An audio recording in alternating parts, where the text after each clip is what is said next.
Fatma, how are you? I am good. Good. Yeah. So let's talk about relationships, level of relationships and commitments and connections and all that. So in the relationship context, what does a woman want? What does a woman want? I think the very first thing would actually just be emotional security. That's one, because I think generally women are higher on the threshold when it comes to feeling things, and that's one of the core things that they Okay. would want. So it's about security. It's about security, yes, but emotional security in specific, because let's say a lot of us, we're working, it's not always about financial security. That's one bit, of course, if it's a cherry on top, but it's not the deal breaker for most women who are working. I think emotional security is, though, like a deal breaker, because a lot of times what happens is that people don't realize that women are going to be the peaceful beings that men want them to be if they're secure emotionally. Otherwise, they're just gonna be like always triggered, always high on emotions. So, yeah. Good. So the next question is why emotionally intelligent people fall for unstable, narcissistic people. It's probably because the very first red flag would actually be confidence that a lot of emotionally intelligent people are actually drawn towards. So, emotionally intelligent people actually think for the very first time when they meet somebody that confidence will actually maybe also translate into their emotional intelligence, because confidence is actually taken as it's not a given sign of intelligence, but it is a sign of intelligence, because somebody is actually confident enough to hold up a conversation. Somebody is actually emotionally intelligent enough to be liked by people, and normally these are the hidden traits of a narcissistic person as well. So yes, that's probably one of the first reasons why emotionally intelligent people fall for narcissistic people. That's for sure. And why they fall for narcissistic people again and again. Because of the same reason they can never learn. They can never It learn. happens, Actually. right? It happens. Yeah, it does. It does. It's because honestly, it's just really hard to accept somebody who is very meek for an emotionally intelligent person, because then they are actually going to look at that person as probably a weaker link. It's just a psychological thing that if you're a very headstrong person, and being headstrong is good, by the way, because you're standing by your boundaries, you're doing things right, you know how to respect another person's boundaries. Basically, you are an emotionally intelligent person.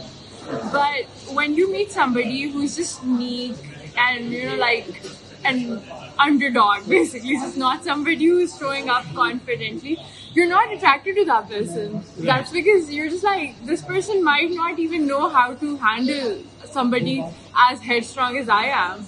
Right. But what happens is the person who's actually seemingly capable of handling you is actually they can actually have underlying traits of a narcissist. Right. And is there a pattern from their early childhood?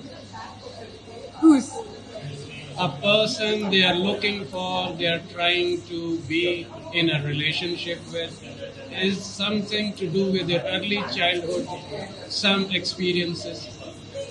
I think emotionally intelligent people become emotionally intelligent because of reasons. It's just not easy to just be born emotionally intelligent, to be very honest. Yes, as a child, you are very intuitive to emotions, although you don't know how to express those emotions, but you're very intuitive to them. And growing up, you learn all the random worldcraft from the world. You're just going around learning whatever comes, and then you become somebody who's not always the best version when it comes to handling things emotionally. So you're not that emotionally intelligent. But what happens is that if somebody actually becomes emotionally intelligent, it's often because they've they've learned because it's something that has happened to them It's in a their learned life. behavior. It is a learned behavior, yes. And that learning comes with a cost of some deprivation. Okay. That Okay. deprivation does not have to mean like a financial deprivation or a deprivation coming from parents always. It could just be anything. It could be the loss of peace they experienced while they were going through something, you know. It could just be that. And during that moment, they think that they will be able to control it if they end up with somebody just as headstrong, as confident, as ambitious as they are to building something good. Narcissistic people do show up those traits initially. They're just so sorted. Yes, they are so good at it. They're just so good at everything. They have done masters. Oh my god. Not always. sometimes actually doing a master's is the trauma response to dealing with narcissistic people. Why people do normally masters in minor things? So now here's the thing. I have been exposed to a lot of psychology and this general like understanding of psychiatry as a subject because of my dad, of course, because my dad's a psychiatrist. And we've noticed something, a pattern in a lot of people who are actually very twisted, especially with paranoia or narcissistic behaviors. They are also studying psychology for some reason. They are studying humans.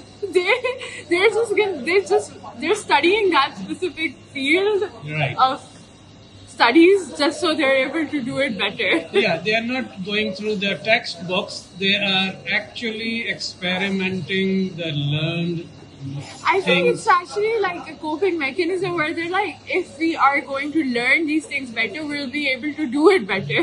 Right.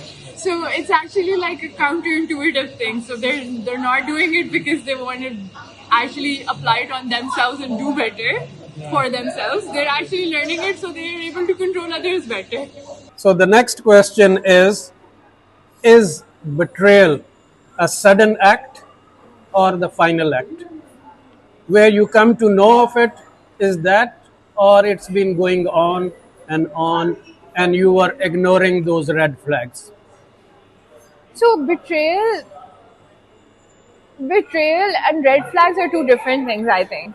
Red flags are just general behaviors that are showing incompatibility at some level, Okay. and of course that could lead to betrayal. That's one of the outcomes of being in a red flag situation. Okay. But betrayal is not always the outcome. Sometimes it's just that you're stuck in a loop, in an unhealthy pattern if there are red flags. But now, if we're going to talk about betrayal honestly is something where the person who's betraying is not betraying in that very moment. Of course, it was a choice that was made prior to it actually being revealed. Okay. There's no possible way that it happened on that very specific day because your brain cannot be hardwired into taking a sudden action, that was as big as betraying somebody Okay. who trusts you, who you claim to love or you're with or you're of course sharing intimate space with. You cannot betray this person in a sudden second. Like you're waking up one day and you're like, oh, I'm gonna go betray this person. You can't do that. Right, It's just right. it's impossible. Yeah. There has to be something that was cooking in this person's mind that led them to choosing that they can betray you. Right. So right. yes, there will be red flags, but those red flags don't have to always be visible because some person could just be very smart at hiding whatever they were hiding, and then there are always two ways how betrayal is sort of revealed, right? One of them it could be where this person comes to you and tells you that they've been doing this to you, Okay. and in that case they're trying to take accountability out of guilt because it started weighing on them. And the other thing could be where they were hiding it really well, you just found out. Yes, exactly. And that is where it's probably it's the worst of the red flags where you had no reason to actually trust this person. Right. They were actually actively manipulating you into believing Throughout. that they were right. They were doing it throughout Yeah. that Because the relationship. person who felt the guilt and came and owned up to whatever they were doing, Yeah. at least had some emotions at a point that led them into actually feeling that guilt, Right. Because there was a point where you actually started trusting them for something real, and which is that real thing that actually brought them back to you themselves, where they took that accountability that I made this mistake with you. Right. But somebody who actually was proud of the fact that they could hide it from you. Yeah, people take pride in that. Yeah, That and they they were are good so at it. they are so good. They are cheetahs of this world. Yeah, they're just so good at hiding whatever it was. Right. Then that probably means that that person had issues. That person was a red flag all throughout. That person was actually just good at deception from the day you met this person. That person never had anything real going on. Okay. Yeah. My next question relates to red flags. Yeah. What are the most dangerous red flags people romanticize instead of taking seriously? I think that has to be anger. Thinking that my angry boy is going to protect me. Yes. That's the first one. Yeah. Because anger and protection are not correlated. Right. And that's often taken as like an angry guy would always go out there and protect me. Yeah. But that's not how it works. That We angry have been guy is just an glamorizing angry it. guy. We have been glamorizing Yeah. it. Angry young man. Yeah, because sometimes I think a lot of people I've noticed, especially in girls, I think they even romanticize that their fathers were angry, but they were so good at providing for their Yeah. family, and they were very protective of their family. Since I used to go to an all girls school, so growing up, I saw a lot of girls actually finding their weird angry dads as the perfect dads, which was not it. Like their dads were just angry men who were actually traumatizing them in a lot of ways. But as they say, girl's first crush is his father. Yeah, that is true. And I mean, that sets the wrong pattern. And then you end up actually finding a partner who's also an angry guy Yeah. who hasn't seen anything healthy at their home. And you're romanticizing that constantly. You're thinking that their anger is okay. Yeah. This is just not it. So, what are the levels of relationship?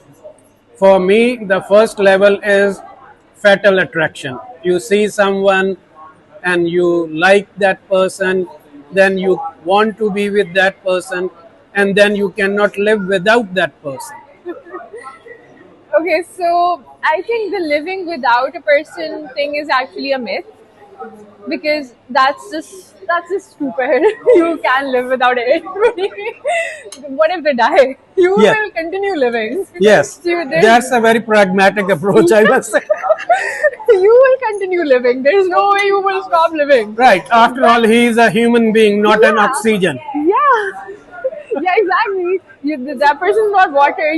It's not that you have to drink this water to survive. You Yeah. can get another water bottle, a different water bottle, and you can still keep surviving.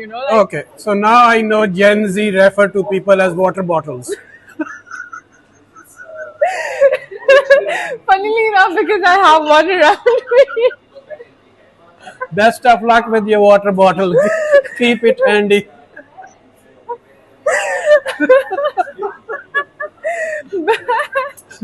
But are we cutting?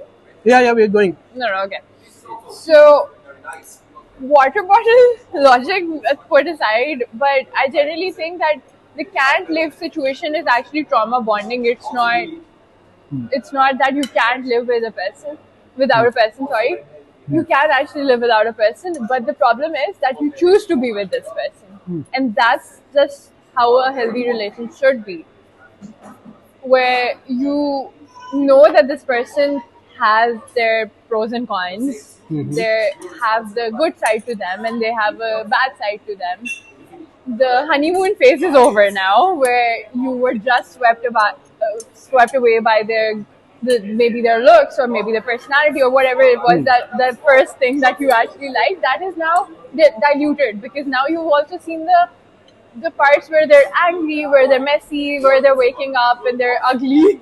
Yeah. Like you've seen everything about this person. Right. And you still choose this person. That's where you are valuing commitment and loyalty, and that's the final, most healthy stage. Now you're actually entering into friendship. You're choosing this person over and over again, because with friends, you're choosing to be with your friends. You know that sometimes your friends are like the messiest people, but you're choosing to make them your friends. And so it's just a healthy place where you're able to say whatever, do whatever, discuss things out, build something on a partnership, a healthy partnership where you're like thinking, okay, so our life is actually not just about us, it's also about our children, maybe about our families, maybe about our careers or our further education or whatever else that is. Yeah. Maybe we're going to start a business, maybe we're going to actually contribute something to the world. Like the other day I was talking about the hierarchy of needs, where the first one is your primary need, and the secondary is going to be with your family and the close people, and the third would be to giving something back to the world. So maybe now, once you're actually healthy enough, you're giving something back to the world instead, and you're doing it together. That's the healthiest form, right? That's the purpose of life. Yes, that's the purpose of life. You're doing everything together. That's the healthiest form of a relationship, right? So that's the level, but can't live without that person is not a level. You can live without that person. That's an unhealthy thing. That's actually something I feel like you're actually going backwards in the relationship trajectory, because that can't live without a person thing is actually going to actually make you live without that person one day, and you're going to have to start all over again with a new one if you're going to have to, if you choose to. Right.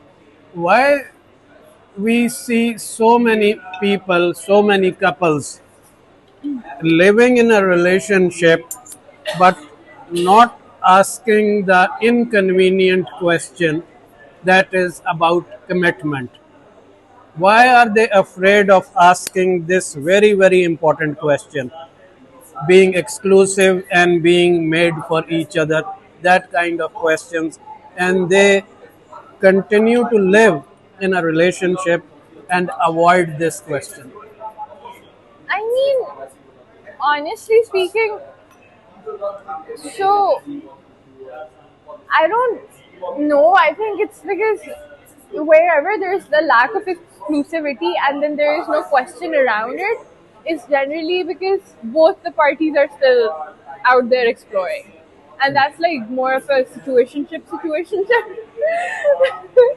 It's not a healthy relationship to be at, because if it's actually growing in a healthy form for both the people and both the parties, you won't even have to question it. There's no need to question, are we exclusive? Because it's a given. Like in a healthy relationship, it's a given thing that two people who are so into each other, they want to actually build something, and they want to enter a marriage, or they want to enter like a proper partnership. But the point is, people mistake body chemistry to commitment.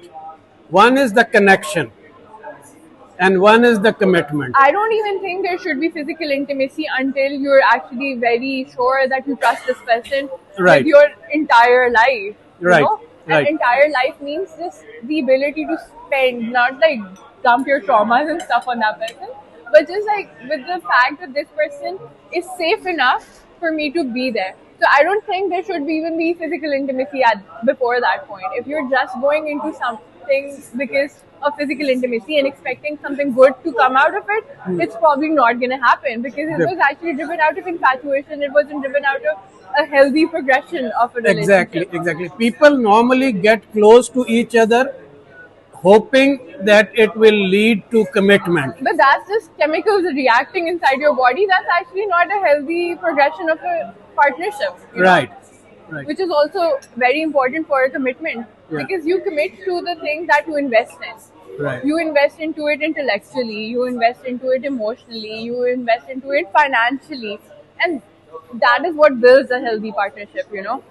And the the least amount of thing actually driving a partnership would actually be this physical intimacy. It's a very fundamental thing to drive romance, but it is not a fundamental thing to drive partnership or marriage, because marriage is a lot more than just that. It is a fundamental thing to drive the love and to keep the connection alive, but it is not the thing that will actually make you succeed in a relationship. So yeah. Yeah.